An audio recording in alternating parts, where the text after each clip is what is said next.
My wife of 37 years wasn't who I thought she was.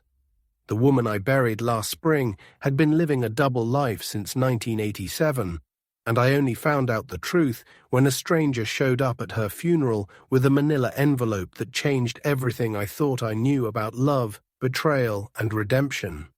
Hey there, folks. Welcome back to After Her Lies. I'm your host, Frank Morrison, coming to you from my little studio here in Tucson, Arizona. Before we get into today's story, I gotta tell you something that just breaks this old heart of mine. We've got over 40,000 people watching these videos every week, but only 4% of you are actually subscribed to the channel. That means 96% of you beautiful souls are watching, but haven't hit that subscribe button yet. Now, I'm not gonna lie to you, that makes me sadder than a hound dog in the rain. If these stories mean something to you, if they touch your heart the way they touch mine when I tell them, please take just 2 seconds and hit that subscribe button. It's free, it helps an old man feel less alone in this world, and it lets YouTube know that real stories about real people still matter. Now, I also want you to know that every like, every comment, every share means the world to me. You folks have become like family to me since Margaret passed, and hearing your own stories in the comments, well, sometimes you make me cry happy tears right here at this old desk. All right, let's get into it. Today I'm going to tell you about something that happened to me long before I ever met Margaret, back when I was just a young buck of 25, fresh out of the army and working construction in Phoenix. This is the story of Elena Rodriguez, and how sometimes the biggest lies can lead to the most beautiful truths. It was June of 1982, hotter than blazes in Phoenix, and I was working on a housing development out in Scottsdale. Back then, Scottsdale wasn't the fancy place it is now. It was just desert and dreams, and we were building both. I was running a crew of 6 guys, good men, hard workers, and we were putting up these little ranch houses as fast as we could frame them. Every day around noon, this food truck would come around, run by this Mexican family, the Gonzalez.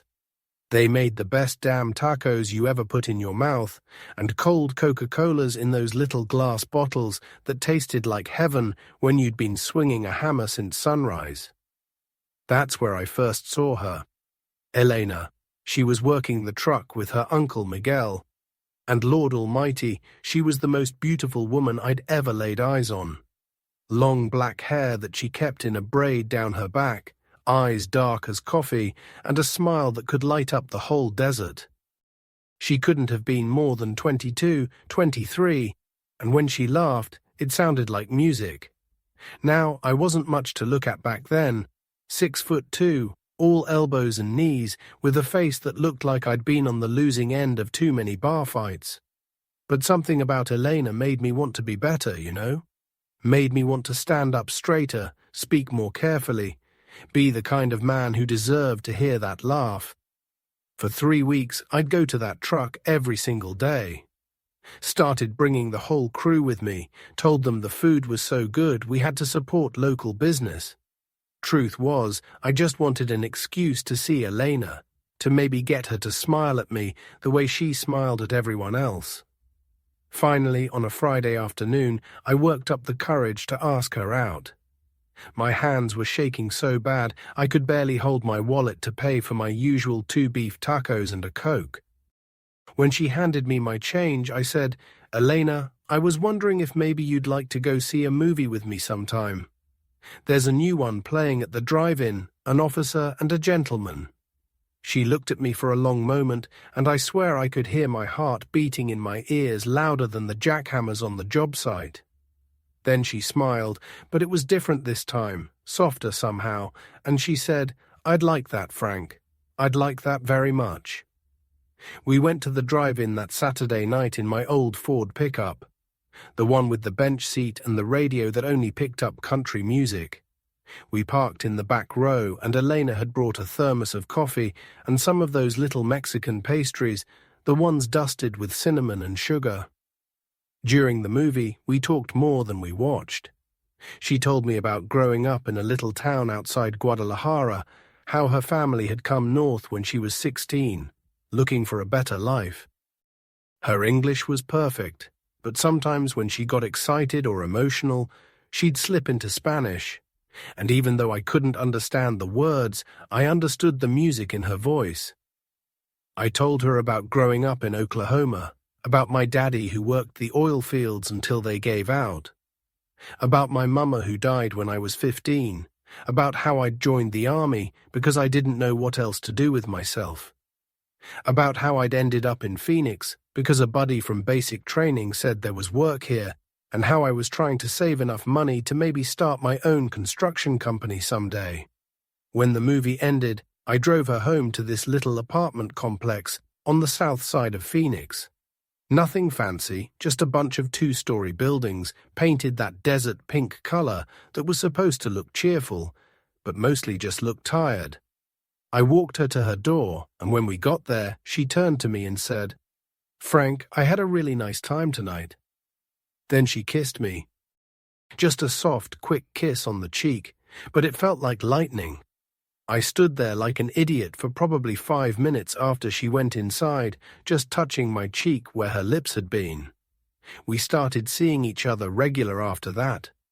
I'd pick her up after I got off work, and we'd go walking in the desert when it started to cool down, or we'd sit in my truck and talk until the stars came out. On Sundays, when she didn't have to work the food truck, we'd drive up to Sedona and hike around those red rocks, and she'd point out birds and plants and tell me their names in Spanish. I was falling in love, folks. Falling hard and fast like a stone down a well. Elena was smart and funny and kind, and she saw something in me that I didn't even see in myself. She'd ask me about my dreams, about what I wanted to build, and when I talked about maybe starting my own company, she'd get this look in her eyes like she could already see it happening. 3 months in, I was ready to ask her to marry me. I had it all planned out. I was going to take her back to that same drive-in where we had our first date, get down on one knee right there in the truck bed under the stars and ask her to be my wife. I'd saved up enough for a ring, nothing fancy, just a little diamond solitaire from the jewelry store downtown. But it was real, and it was paid for, and I thought it would look perfect on her hand. But then something happened that changed everything. It was a Tuesday morning in October, and I was just getting ready to leave for work when there was a knock on my apartment door. When I opened it, there was this man standing there. Older guy, maybe 55, wearing an expensive-looking suit and holding a briefcase. He was Hispanic, well-dressed, and he had this look on his face like he was delivering bad news. "Are you Frank Morrison?" he asked, and when I said yes, he said, "My name is Carlos Rodriguez. I believe you know my daughter, Elena." Well, that knocked the wind right out of me. Elena had never mentioned her father, and when I'd asked about her family, she'd always changed the subject. I invited him in, offered him coffee, but he just shook his head and sat down on my couch like he had something heavy to get off his chest. "Mr. Morrison," he said, "I need to tell you something about my daughter that I don't think she's told you herself." Now, my mind was racing. Was she sick? Was she in some kind of trouble? Was her family going to make her move back to Mexico? I sat down across from him and said, "What is it? Is Elena okay?" He opened his briefcase and pulled out a manila folder, the kind lawyers use, and set it on my coffee table. "My daughter is not who you think she is," he said. "Her real name is Elena Rodriguez. She's 28 years old, not 23 like she probably told you. And Mr. Morrison, she's married." The world just stopped, folks. I mean, it literally felt like everything went quiet and still, like someone had turned off the sound on life itself. I stared at this man, this stranger who'd just walked into my apartment and blown up everything I thought I knew about the woman I loved. "That's impossible," I said. "She would have told me. She wouldn't lie about something like that." Carlos Rodriguez opened the folder and pulled out a marriage certificate. Official-looking thing with seals and signatures dated 3 years earlier. Elena Rodriguez married to a man named David Herrera in Los Angeles, California. She's been running from him for 2 years, Carlos said.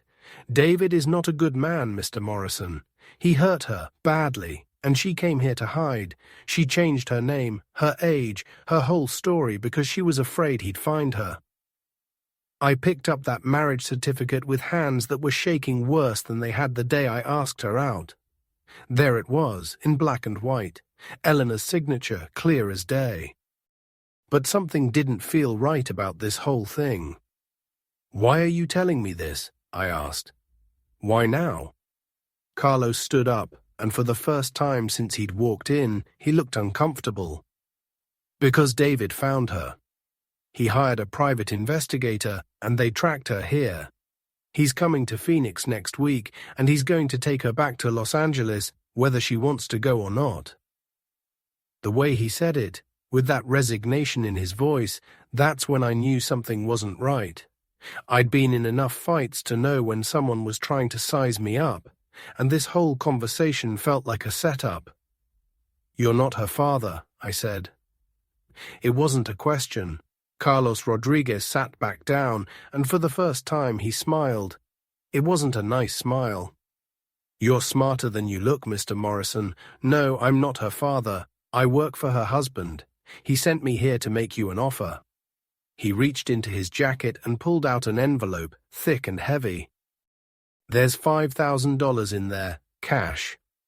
All you have to do is stay away from Elena. Don't contact her, don't try to see her, just disappear from her life. David will come get her next week, and you'll never have to think about any of this again." I looked at that envelope sitting on my coffee table, and I felt something I'd never felt before. Pure rage, not the hot, quick anger you get when someone cuts you off in traffic or cheats you out of $20. This was cold and deep, and it made my vision go narrow like I was looking down a tunnel. "Get out," I said. "Mr. Morrison, be reasonable. Elena is married. She lied to you about everything. Take the money and walk away." I said get out. He stood up, left the envelope on the table, and headed for the door. When he got there, he turned back and said, "David Herrera is not the kind of man you want to cross. He has money, connections, and he doesn't forgive people who interfere with his business." "What business would that be?" "Elena is his business, Mr. Morrison. And now, unfortunately, so are you." After he left, I sat in that apartment for maybe an hour, just staring at that envelope and that marriage certificate. My first instinct was to drive straight to Elena's place and demand the truth. But something made me stop. Something about the whole thing felt wrong, like a puzzle with pieces that didn't quite fit together. So instead, I did something that probably saved both our lives. I called my buddy Jake Brennan, who'd become a cop after he got out of the army. I told him the whole story, showed him the papers, and asked him to do some digging. What Jake found out over the next 3 days changed everything. There was no David Herrera married to Elena Rodriguez. The marriage certificate was a fake, a good one, but fake all the same. Carlos Rodriguez wasn't Elena's father or her husband's employee. He was a private investigator working for Elena's real family, but not the way he'd told me. See, Elena had told me the truth about growing up poor, about coming north for a better life. What she hadn't told me was that her family had struck it rich. Her father, the real Carlos Rodriguez, had started a small construction company in Los Angeles that had grown into one of the biggest in Southern California. The family was worth millions, and they wanted Elena back. Not because they missed her, but because Elena was the heir to the business, and she'd run away 3 years earlier rather than marry the son of another wealthy family in what was basically an arranged marriage. Her family had been looking for her ever since, and they'd finally tracked her down. The plan was simple. Scare me off with the fake husband story, then approach Elena and tell her they'd found her boyfriend and were going to cause trouble for him unless she came home. Classic manipulation, the kind rich families have been pulling for centuries. When Jake told me all this, I knew I had to warn Elena, but I also knew I had to be smart about it. These people had money and connections, and they'd already proven they were willing to lie and intimidate to get what they wanted. I found Elena that evening at the food truck. She was just finishing up the dinner rush, and when she saw me, her face lit up the way it always did. But this time, instead of making me feel happy, it just made me feel sick. Because I knew that in about 5 minutes, I was going to have to tell her that her past had caught up with her. "Frank," she said, wiping her hands on her apron, "you're early tonight. Miguel made those churros you like." I waited until her uncle finished serving the last customer and went to clean up the griddle. Then I took Elena's hands in mine and said, "We need to talk. Somewhere private." The look on her face changed immediately. She knew. Somehow, she knew that whatever I was about to tell her was going to change everything. We drove out to the desert, to this little spot we'd found where you could see the lights of Phoenix spread out like stars. I parked the truck and turned to face her, and I could see in her eyes that she was already preparing herself for the worst. "Elena," I said, "I need you to tell me about your family." She was quiet for a long time. Then she said very softly, "How did you find out?" I told her about Carlos Rodriguez's visit, about the fake marriage certificate, about what Jake had discovered. With every word, I watched her face get paler and more scared. When I finished, she was crying. Not the big, dramatic kind of crying you see in movies, but the quiet, hopeless kind that breaks your heart. "I should have told you," she said. "I wanted to, so many times. But I was afraid you'd think differently about me if you knew I came from money. And I was afraid they'd find me if anyone knew the truth." "Elena," I said, "I don't care if your family has money or if they don't. I don't care what your real last name is or why you left home. What I care about is what we have right here, right now." She looked at me with those dark eyes, and I could see she wanted to believe me, but she was scared. "Frank, you don't understand. My family doesn't just want me back. They want me to marry Diego Morales, the son of their business partner. It would merge the two companies, make both families even richer. They've been planning it since I was 16. And you don't want to marry him." She laughed, but it wasn't a happy sound. "Diego Morales is 43 years old, Frank. He's been married twice before, and both his wives left him. He drinks too much, he gambles, and he thinks women are property. My father promised him my hand when I turned 21, and when I ran away instead of going through with the wedding, it embarrassed both families. So what do we do?" Elena was quiet for a long time. Then she said, "We run, tonight. I have some money saved, and we can go wherever you want. Start over somewhere they'll never think to look." Now, folks, this is where the story gets complicated. Because sitting there in that truck, holding the hand of the woman I loved, I realized I had a choice to make. I could run away with Elena, and we'd spend the rest of our lives looking over our shoulders, always afraid that her family would find us. Or I could do something that scared me more than anything I'd ever faced in my life. I could fight for her. "Elena," I said, "I got a better idea. What if we don't run?" She stared at me like I'd lost my mind. "Frank, these people have money, power, connections. They can make our lives miserable." "Maybe," I said. "But they can't make you marry someone you don't want to marry. This is America, not some feudal kingdom. You're 28 years old, you're a grown woman, and you get to choose your own life." What I didn't tell her right then was that I'd already made my choice. I was going to marry Elena Rodriguez, with or without her family's permission. And if they wanted to fight about it, well, I'd grown up poor and scrappy, and I wasn't afraid of rich people. The next morning, I did something that probably wasn't too smart, but felt absolutely necessary. I drove to Los Angeles.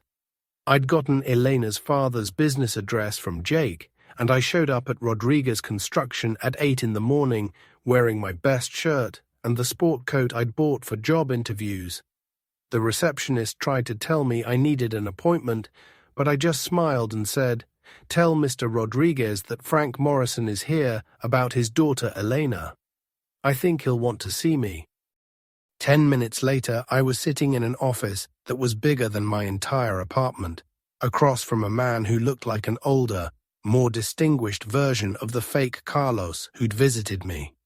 The real Carlos Rodriguez was probably 60, with silver hair and expensive clothes, but his eyes were Elena's eyes. "Mr. Morrison," he said, "I understand you've been seeing my daughter."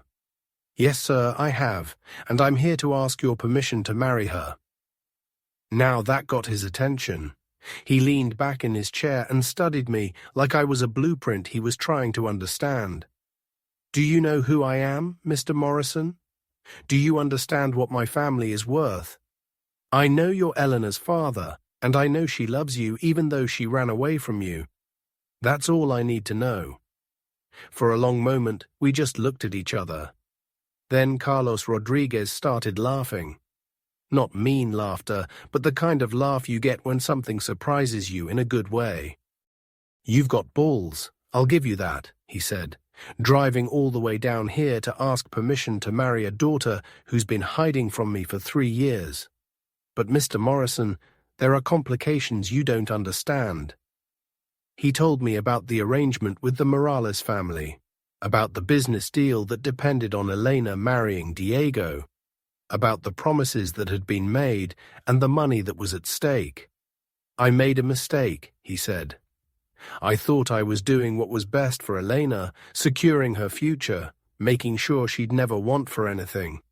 I didn't realize I was taking away her choices." "So unmake it," I said. "Tell the Morales family the deal is off. It's not that simple. Diego has already put money into expanding his business based on the merger.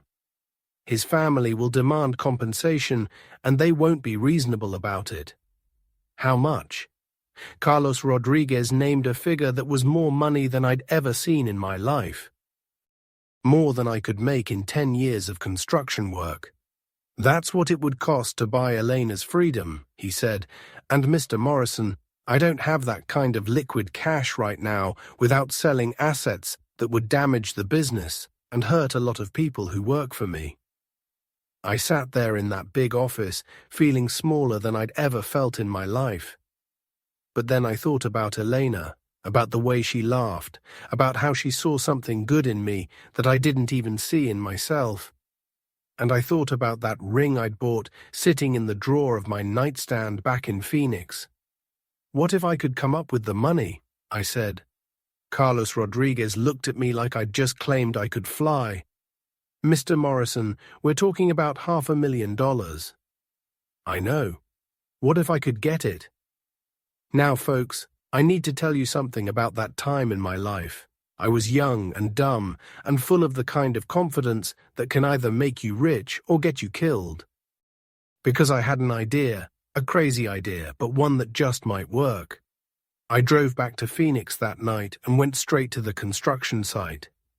I found my foreman, a guy named Tommy Chen, who'd been in the business for 30 years, and I asked him something that had been on my mind for months. "Tommy," I said, "you know that piece of land out past Scottsdale, the one the developer couldn't get financing for?" Tommy nodded. It was 40 acres of desert that was perfectly positioned for residential development, but the owner couldn't get a construction loan because he didn't have the right connections with the banks. What would it take to buy that land and develop it ourselves? Tommy looked at me like I'd lost my mind. "Frank, that's $1 million project. We're construction workers, not developers." But I'd been thinking about this for weeks, doing math in my head during long days swinging a hammer. The land was undervalued because the owner was desperate to sell. If we could put together a crew of guys willing to work for equity instead of wages, and if we could get the materials at cost through connections in the business, we could build those houses for half what the big developers were charging. It was risky as hell, but the potential payoff was huge. Over the next 3 days, I put together the craziest business plan you ever heard of. 6 guys from our construction crew, each putting in their savings and agreeing to work for free for 6 months. A materials supplier who was willing to take payment when the houses sold instead of up front. And a small local bank that was willing to take a chance on us because the loan officer had grown up in the same neighborhood I had and understood what it meant to bet everything on a dream. By Friday, I had commitments for enough money to buy the land and start construction. It wasn't guaranteed, and if it failed, I'd lose everything I had and everything I could borrow. But if it worked, I'd have enough money to pay off the Morales family and marry Elena Rodriguez. When I told Elena about the plan, she cried, happy tears this time. "Frank," she said, "you can't risk everything for me. What if it doesn't work? Then we'll figure out something else. But Elena, I'm not letting you go without a fight. And I'm sure as hell not letting some 43-year-old gambling drunk force you into a marriage you don't want." That weekend, I called Carlos Rodriguez and made him a deal. If I could raise the money to pay off the Morales family within 6 months, he'd give Elena his blessing to marry whoever she wanted.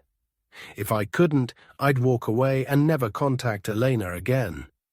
It was a hell of a bet to make, folks. Everything I had, everything I was, riding on 40 acres of desert, and the hope that people would want to buy houses from a bunch of construction workers with more ambition than sense. But sometimes, when you're fighting for something that matters, you have to be willing to risk everything. The next 6 months were the hardest of my life. We worked from dawn to dusk every day, building 6 houses on that land outside Scottsdale. Elena would bring us lunch in her uncle's food truck, and sometimes in the evenings she'd help with painting or cleaning up the job sites. There were times when I thought we weren't going to make it. Times when we ran out of money and had to convince suppliers to extend our credit. Times when the work was so hard and the pressure so intense that half the crew wanted to quit. But we kept going because all of us had something to prove. Tommy wanted to show that a Chinese immigrant could build houses as good as anyone. Miguel, Elena's uncle who joined the crew, wanted to prove that Mexican craftsmanship was the best in the world. The other guys, they all had their own reasons, their own dreams riding on those 6 little houses in the desert. And me? I was building a life, board by board, nail by nail. I was constructing the future I wanted with the woman I loved. We finished the first house in March, and it sold within a week. The second house sold before we even finished it. By May, we had buyers lined up for houses we hadn't even started yet. On June 15th, exactly 6 months after I'd made the deal with Carlos Rodriguez, I walked into his office in Los Angeles, carrying a cashier's check for $500,000. "Mr. Rodriguez," I said, "I believe I owe the Morales family some money." He stared at that check for a long time, then he looked up at me and said, "How?" I told him about the houses, about the crew, about betting everything on a piece of desert that everyone else had written off. "And Elena?" he asked. "Does she know what you've done for her?" "Elena doesn't know about the money," I said. "She knows about the houses, about the business, but she doesn't know it was all to pay for her freedom. I don't want her thinking she owes me anything." Carlos Rodriguez stood up and walked to the window of his office, looking out at the city where his daughter had grown up.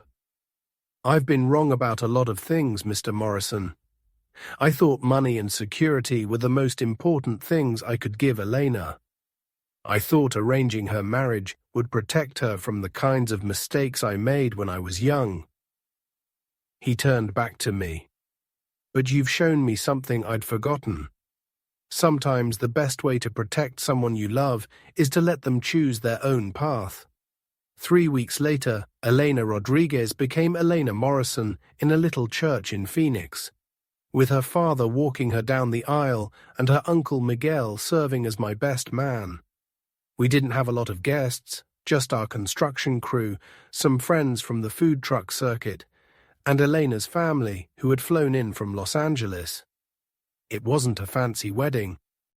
Elena wore her grandmother's dress. I wore a suit I'd bought at Sears, and the reception was tacos and beer in the church fellowship hall. But it was perfect, because it was ours, and it was real, and it was built on truth instead of lies. The construction business took off after that. Morrison Construction, we called it, though Elena was the one who really ran things. She had a head for numbers and organization that made my rough carpentry skills look like child's play. Within 5 years, we were building custom homes all over Arizona, and by the time we were 35, we were millionaires ourselves. But the money wasn't what mattered. What mattered was that every morning for 37 years, I woke up next to the woman I'd fought for. What mattered was the 3 kids we raised, the business we built together, the life we made from nothing but love and hard work, and the willingness to bet everything on each other. Elena died last April, folks. Cancer, the kind that moves fast and doesn't give you time to say all the things you should have said years ago. I was with her at the end, holding her hand in that hospital room, and the last thing she said to me was, "Frank, you saved my life. Not just from my family, not just from Diego Morales. You saved me from a life where I never got to choose who I wanted to be." After the funeral, after all the flowers had been thrown away and all the casseroles had been eaten, I was cleaning out Elena's desk when I found something that made me understand why that stranger had shown up with a manila envelope. It was a letter, dated just 2 months before Elena died, from a private investigator in Los Angeles. Elena had hired him to track down Diego Morales, the man her family had wanted her to marry all those years ago. Turns out Diego had died in 1995, broke and alone. His businesses failed, his family fortune gambled away. The investigator had included newspaper clippings, bankruptcy records, even a photo of Diego's grave in a public cemetery. Elena had spent her own money I never knew she'd spent, to find out what happened to the man she'd refused to marry. Not because she regretted her choice, but because she wanted to know if her father had been right about security and arranged marriages and playing it safe. The last line of the investigator's report said it all. Subject died with no assets, no surviving family, and according to medical records, no visitors during his final illness. That's what safety gets you, folks. That's what happens when you let other people choose your life for you. Elena kept that report because she wanted to remember what she'd saved herself from. She wanted proof that the scared 28-year-old girl who'd run away from home and changed her name had made the right choice when she fell in love with a broke construction worker who was crazy enough to bet everything on 40 acres of desert. The stranger at the funeral was the private investigator, and the manila envelope contained a copy of the report Elena had requested. He'd been paid to deliver it to me after she died, along with a note in Elena's handwriting that I'll treasure for the rest of my life. "Frank," it said, "I want you to know that every day of our 37 years together was a gift. You didn't just save me from Diego Morales. You saved me from a life where I never learned that love is worth fighting for, that dreams are worth risking everything for, and that the best things in life come when you're brave enough to choose them yourself. Thank you for teaching me that sometimes the biggest lies lead to the most beautiful truths. All my love, Elena." So that's my story, folks. The story of how I learned that love isn't about playing it safe or following other people's plans for your life. It's about finding someone worth fighting for and then being brave enough to do the fighting. Elena Rodriguez Morrison was the love of my life, and even though she's gone, even though I wake up every morning in an empty bed and cook breakfast for one and talk to myself because there's no one else to talk to, I wouldn't change a single day of it. Because we chose each other. In a world full of people who let fear make their decisions for them, we chose love. We chose the hard path, the risky path, the path that could have led to disaster, but instead led to 37 years of happiness. And that, my friends, is why I started this channel. Because I want you to know that real love exists, that it's worth fighting for, and that sometimes the best thing you can do is bet everything on someone who makes you want to be a better man. So before I sign off tonight, I want to ask you to do something for me. If this story touched your heart, if it made you think about someone you love, or someone you've lost, or someone you're too scared to fight for, please hit that like button. Please leave me a comment and tell me your own story. And please, for the love of all that's holy, hit that subscribe button. I'm just an old man sitting in a little studio in Tucson, missing his wife and trying to make sense of 67 years on this earth. But you folks, you've become my family, and knowing that these stories matter to you makes the loneliness a little easier to bear. Until next time, this is Frank Morrison reminding you that life is short, love is rare, and sometimes the biggest risk is not taking any risks at all. Thanks for watching After Her Lies, and I'll see you next week.